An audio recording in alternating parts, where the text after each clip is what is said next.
ಹೊಳೆನರಸೀಪುರ ಪಟ್ಟಣದ ಪುರಸಭಾ ಸಭಾಂಗಣದಲ್ಲಿ ಶಾಸಕರಾದ ಎಚ್.ಡಿ. ರೇವಣ್ಣ ಅವರ ಉಪಸ್ಥಿತಿಯಲ್ಲಿ ಸುದ್ದಿಗೋಷ್ಠಿ ಆಯೋಜನೆ ಮಾಡಲಾಗಿತ್ತು.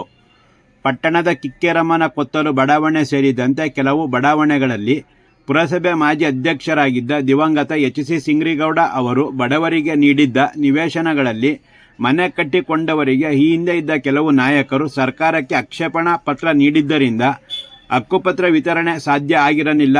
ಎಚ್.ಡಿ. ಕುಮಾರಸ್ವಾಮಿ ಮುಖ್ಯಮಂತ್ರಿ ಆಗಿದ್ದಾಗ ಈ ಬಡಾವಣೆಗಳನ್ನು ಕೊಳಚೆ ನಿರ್ಮೂಲನಾ ಮಂಡಳಿಗೆ ಸೇರಿಸಿದ್ದು 92C ಪ್ರಕಾರ ಕೊಳಚೆ ನಿರ್ಮೂಲನಾ ಮಂಡಳಿ ಹಾಗೂ ಪುರಸಭೆಯವರು ಈ ಜಾಗವನ್ನು ಮಂಡಳಿಗೆ ನೋಂದಾಯಿಸಿ ಅಲ್ಲಿಂದ ಮನೆಗಳ ಮಾಲೀಕರಿಗೆ ಹಕ್ಕುಪತ್ರ ವಿತರಣೆ ಕ್ರಮ ತೆಗೆದುಕೊಳ್ಳಲಾಗುತ್ತಿದೆ ಹಾಗೂ ಕೆಲವು ದಿನಗಳಲ್ಲಿ ಮನೆ ಮಾಲೀಕರಿಗೆ ಹಕ್ಕುಪತ್ರ ವಿತರಣೆ ಮಾಡಲಾಗುತ್ತದೆ ಎಂದು ಶಾಸಕ ಎಚ್.ಡಿ. ರೇವಣ್ಣ ತಿಳಿಸಿದರು.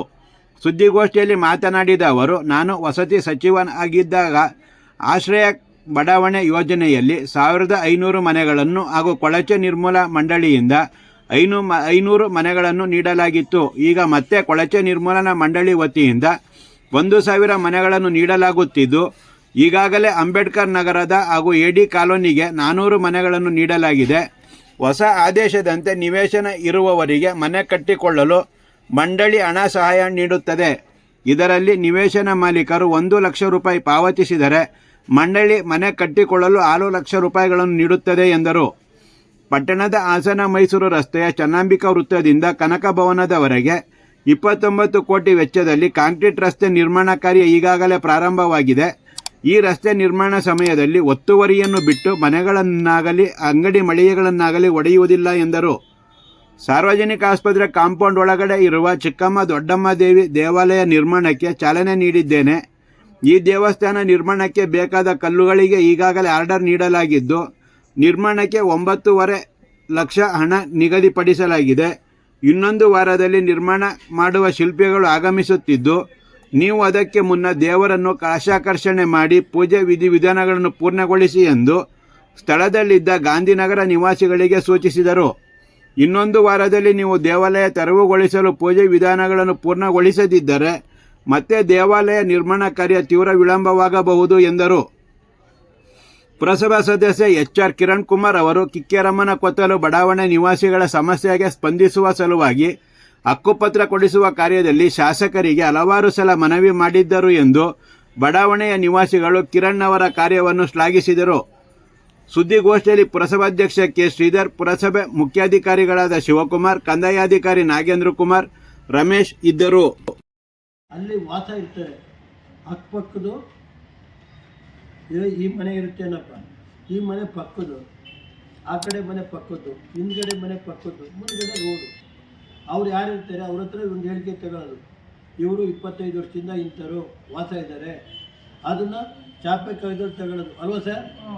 ಚಾಪೆ ಕಾಯ್ದವ್ರು ತಗೊಂಡು ಅವ್ರಿಗೆ ಹಕ್ಕುಪತ್ರ ಕೊಡೋದು, ಅವ್ರ ಹೆಸರು ಖಾತೆ ಮಾಡೋದು. ಆಗ ಖಾತೆ ಮಾಡೋಕ್ಕೆ ಅವ್ರಿಗೆ 1,000 2,000 ಕೊಟ್ಟು ತಗೊಂಡಿರ್ಬೋದು. ಎಷ್ಟು ತಗೊಂಡಿದ್ದೀರಿ ಸರ್? ನಾವು 2,000 ತಗೊಂಡಿದ್ದೀವಿ ಸರ್. ಸ್ಲಮ್ ಬೋರ್ಡ್ ಅವರು ಸಪ್ರೇಟ್ ಅವ್ರು ತಗೊಂಡಿದ್ದಾರೆ. ಅವ್ರು ಎಷ್ಟು ಅವರು 1,500 2,000 ಅವರು 1,500 ಬೇಡಪ್ಪ. ನಾನು ಅವ್ರಿಗೆ ಖಾತೆ ಮಾಡಿ ಅಲ್ಲಿ ಈಗ ಹೊಡೆದಾಕಿ ಅಲ್ಲಿ ಮನೆ ಕಟ್ಕೋತಾವ್ರೆ. ಸುಮಾರು ಎಷ್ಟು ಮನೆ ಕಟ್ತಾವ್ರು ಈಗ ಕಾಲೇಜ್ ನೋಡಿ. ಅಂಬೇಡ್ಕರ್ ನಗರಕ್ಕೆ ಒಂದು 350 ಮನೆ ನಾನೇ ಕಟ್ಕೊಟ್ಟಿದ್ದೀನಿ ಅಂಬೇಡ್ಕರ್ ನಗರದಲ್ಲಿ. ಆಮೇಲೆ ಅದಾದಮೇಲೆ ಇವ್ರದ್ದು ನಮ್ಮ ಆದಿಜಾಂಬ 48 ಜಾಸ್ತಿ 40 ಆದಿಜಾಂಬ ಎಷ್ಟ್ರಿ ಅಲ್ಲಿ ಸೈಟ್ ಮಾಡಿದ್ದವು.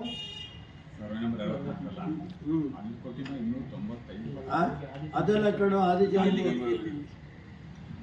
ಏಡಿ ಕಾಲೋನಿ 195 ಏಡಿ ಕಾಲೋನಿ. ಏಡಿ ಕಾಲೋನಿಗೆ 195 ನಿವೇಶನ ಮಾಡಿ ಸೈಟ್ ಮಾಡಿ ರೋಡ್ ಮಾಡಿ ಎಲ್ಲ ಕೊಟ್ಟಿದ್ವಿ.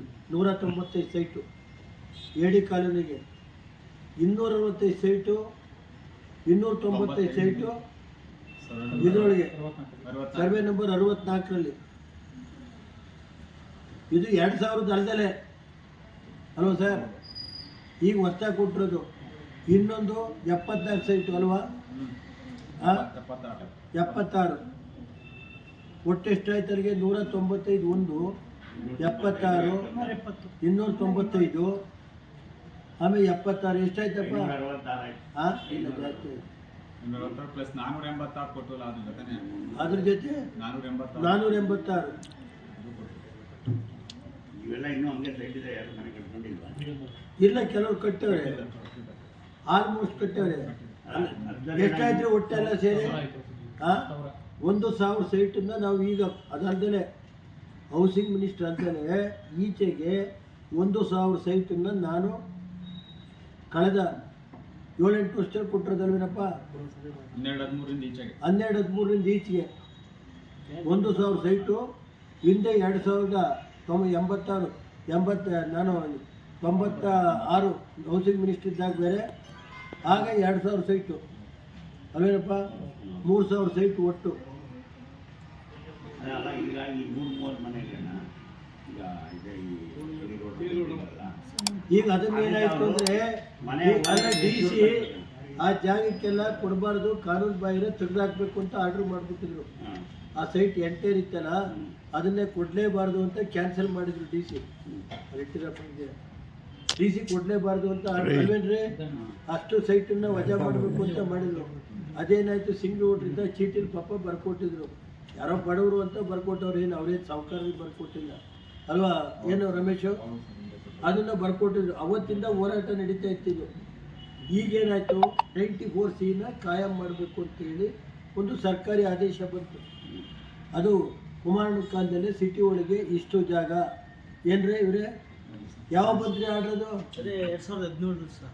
2017 2017ರಲ್ಲಿ 94CCದು 16-17 ಬಂತು ಸರ್. ಬಂತು. 16-17 ಕೋರ್ಟಲ್ಲಿ ಸದ್ಯಕ್ಕೆ ಕುಮಾರಸ್ವಾಮಿ ಕಾಲದಲ್ಲಿ ಅದನ್ನು ಮತ್ತೆ ಮಾಡಿಸ್ತು. ಏನು ಸರ್, ಅದು 17 ಆಯ್ತಲ್ಲ, ಅವತ್ತಿಂದ ನಡೀತಾ ಇತ್ತಿದ್ದು. ಈಗ ಇದು ಸ್ಲಂಬಿ ಸೇರಿಸಿ ಅಳತೆ ಮಾಡಿಸಿ ಎಲ್ಲ ಮಾಡಿ ಇದೆಲ್ಲ ತೆಗೆಸಿ ಈಗ ಅದನ್ನು ಯಾರ್ಯಾರು ಇರ್ತಾರೆ ಅವ್ರವ್ರಿಗೆ ಪತ್ರ ಕೊಡೋದು ಅಂತ. ಈಗ ಹೆಂಗೆ ರೂರಲ್ ಕೊಟ್ಕೊಂಡ್ಬಂದು, ರೂರಲ್ ನಾನು ಕೊಟ್ಟೆ. ರೂರಲ್ ಸುಮಾರು ಕೊಡ್ತಿರಲ್ಲ